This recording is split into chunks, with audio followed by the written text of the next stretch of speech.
Okay, thank you so much. Okay, moving on to agenda item 5A, or 5B, excuse me, discussion and possible action including approval of agreement with Vanir Construction Management in the amount of, $1,509,698 to provide construction management services for the SB 844 jail expansion project for the term of October 1st through 2019 through June 30th, 2023. The executive office is the sponsor. Ms. Rao, please introduce the item. Good morning, members of the board. Janelle Rao, Deputy CEO. This item is placed before you to consider an agreement for construction of the jail project. We have Deputy CEO Steve Dunnicliff here to provide a bit of an overview and then introduce, I believe, our facility staff and potentially the contractor if need be. Mr. Dunnicliff, I didn't see you there. You were hiding behind the screen. I am. Good morning, Hello. Madam Chair, members of the board. Steve Dunnicliff, Deputy CEO. In 2013, the county began seeking funding for critical improvements at the jail. And in 2017, we were successful in receiving a $25 million commitment from the Board of State and Community Corrections, or BSCC, for a 21,000 square foot special needs housing unit for individuals that are severely mentally ill, those that have serious medical problems, and maximum security females. The total project cost is estimated at approximately $27.5 million. Construction management is a critical function in any successful construction project, and due to the technical nature of detention facilities and the extensive compliance requirements for BSCC and public projects in general, these services should be provided by an outside contractor. The construction manager, or CM, will keep the county's key cost and risk control, will be the county's key cost and risk control partner for this project. The primary task of the CM is to keep the project on time and on budget while advising the county of issues or conditions that could impact the successful completion of the project. Critical functions of the CM include review of the construction documents for constructability and clarity, to ensure the design is straightforward and uses the most cost-effective systems to meet the project requirements. Responsibility for marketing the project to local and regional construction firms and pre-qualifying prime contractors and key subcontractors is necessary to ensure that only fully qualified firms are bidding on the project. Providing on-site management of the work, including quality control, tracking of construction issues, change management, and commissioning of the building systems prior to occupancy. County staff made considerable effort prior to issuing an RFP earlier this year to do outreach to multiple construction management firms and try to ensure that we had a good response. Vanir Construction Management Services of Sacramento provided us with the sole response that we received. And non-responding firms cited the lack of qualified personnel as the reason they did not submit additional proposals. Vanir Construction Management happens to be the most experienced construction management company working with California counties and municipalities on detention facilities, and Vanir has direct experience with Mendocino County's project as they were involved with our architect, Nocton Lewis, in providing construction cost estimating figures. Vanir's initial proposal with an estimated fee of $2,657,000 included the scope that we had in our RFP, which was an ideal scope, but included services beyond what was minimally necessary. So through discussions with Vanir after receiving the proposal, it was agreed that we already had some of those services in the county's contract with Nocton Lewis, our architect.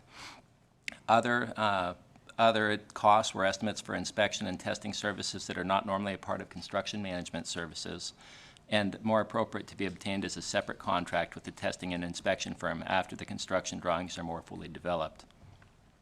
Additionally, at the request of county staff, further reductions were made to the cost oversight by senior management and their field and home office support staff.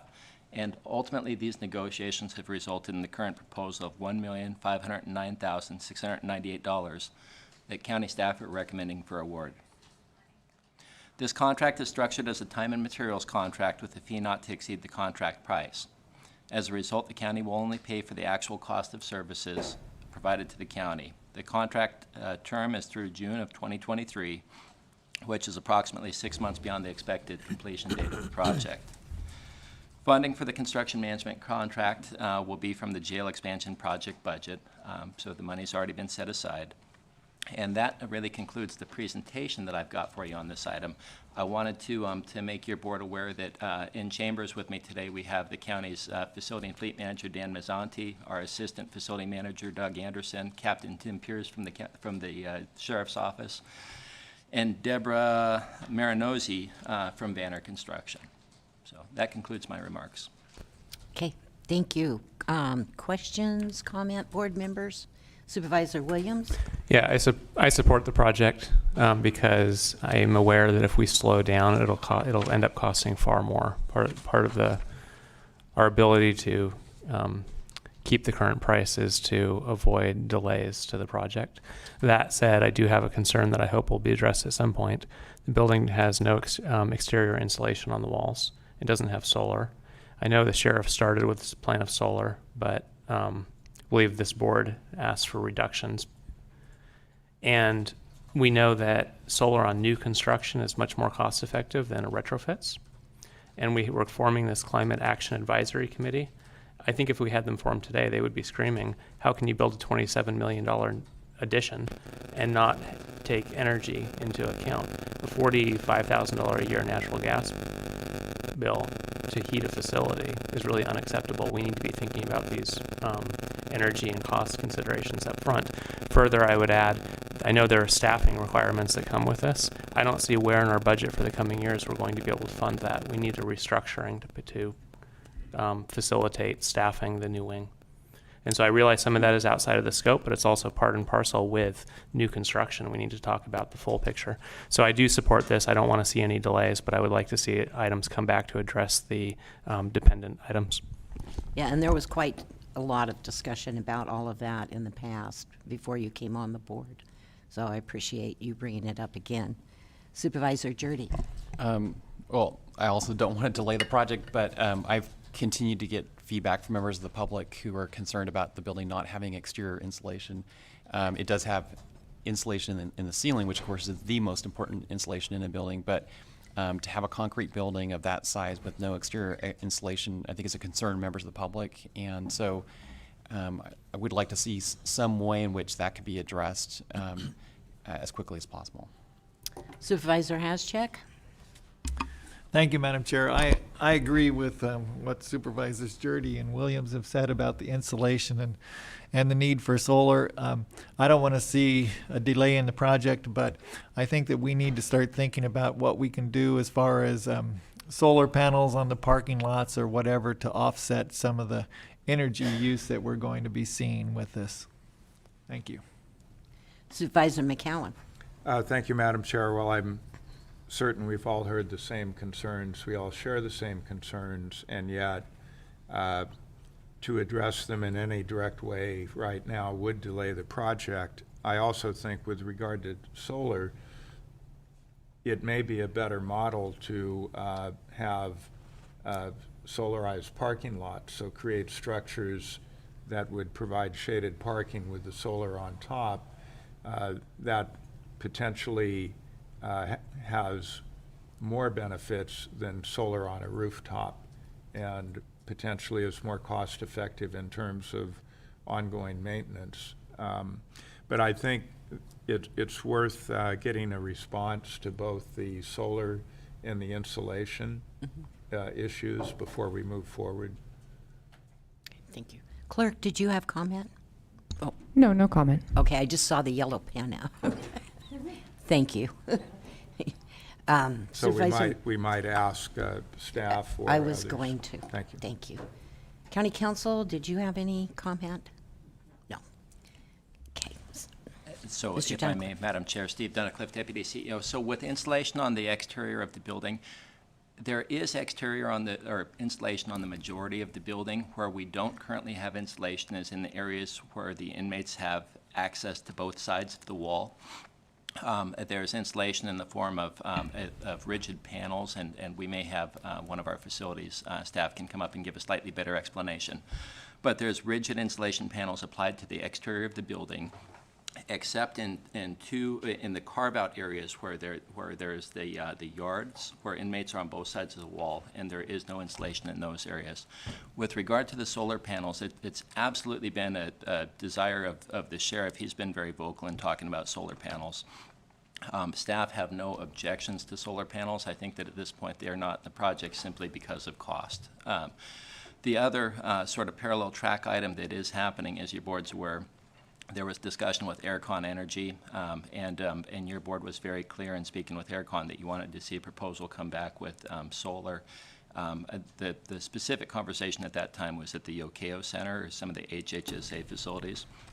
We've also talked with Aircon about having solar potentially in a parking area or something close to the jail building. So with that, I'll give facility staff an opportunity to come up if they want to correct or fine-tune anything that I've said. But beyond that, I think that the biggest issue is funding. Trying to, the project has already been value engineered to try to keep the cost in scope, or at least relatively consistent with the funding that's available, and that's what we're struggling with. Staff, does anyone have further comment?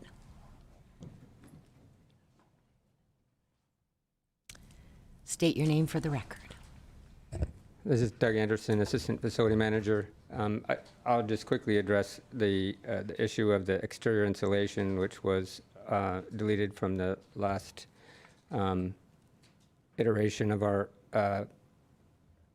estimate, based on the fact that the energy studies that were done indicated that there was very little cost benefit to the exterior insulation with the 10-inch filled block walls, and so as a it's been removed on that basis at this time, but obviously it can be reconsidered if that's the desire of the board.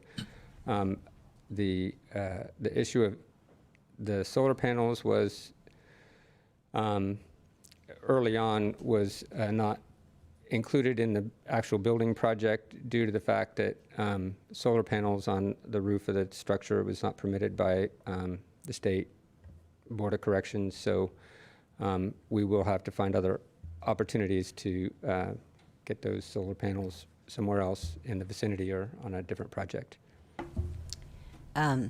Supervisor McCowan? Thank you, Madam Chair, and I think Deputy CEO Dunnacliff by inference referenced this, but another reason not to have insulation in areas where inmates have access to both sides of the wall is the history of vandalism that, in incomprehensible fashions, there are some inmates that will just destroy something simply because they have the ability or opportunity to do so. So I think that is part of what went into eliminating it, only, and as I understand it, only in those areas where inmates have access to both sides of the wall. Is that accurate, or? I would have to defer to the architect and to verify what's in the current drawings at this point. I know that the initial design of the exterior removed the exterior insulation, but I'm not sure that it was over the entire building. And also a block wall by itself is significant insulation, I believe. It's got a significant thermal mass, so it doesn't change as rapidly as a hollow wall does. Thank you. Supervisor Williams? Another approach might be to use electric heat pumps and source our energy from Sonoma Clean Power. And we wouldn't be putting solar up directly, but at least we would be buying energy that's coming from a solar installation for the heating rather than using significant quantity of natural gas. Okay. So thank you. Thank you. We're going to go to public comment. Or Mr. Dunnacliff? If I may, so Steve Dunnacliff, Deputy CEO, and as this project is continually evolving as we try to maintain costs, And it does sound like the installation may have evolved off the building, which is what the supervisors are referencing.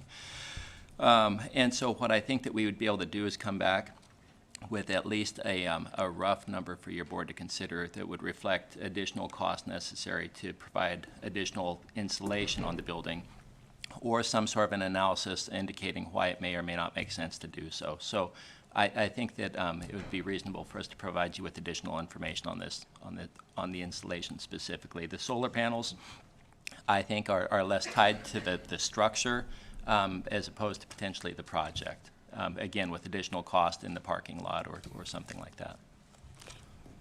Supervisor Williams? Yeah, I see the requirement or the direction. The better direction is to, instead of micromanaging and insisting that we have staff look at installation or other details, perhaps we could direct that this be a zero carbon footprint building, however that's accomplished, whether it's buying clean energy from somewhere else or it's adding insulation, whatever it takes to not increase the county's carbon footprint in the course of adding this wing. Supervisor McCowan? Well, I would be very leery of adding a condition like that at this point after we're this far down the road, and given that delay of the project would most likely increase cost. Also, I think, to me, I've had a sufficient explanation on the issue of the insulation that it would be a relatively modest gain. Solar, I think, is where the greater opportunity is, but again, looking at solarizing parking lots with, shaded parking with solar on top, probably a bigger bang for the buck. So if we really don't want to delay this, I think we would approve it as it is recommended. Okay, let's go forward with public comment. Anyone from the public that would like to comment, please come forward. Seeing no one come forward, it is back to the board. Supervisors, McCowan? I will make the recommended action, move the recommended action. Second. Okay. We have a motion and a second. Supervisor Jurdy?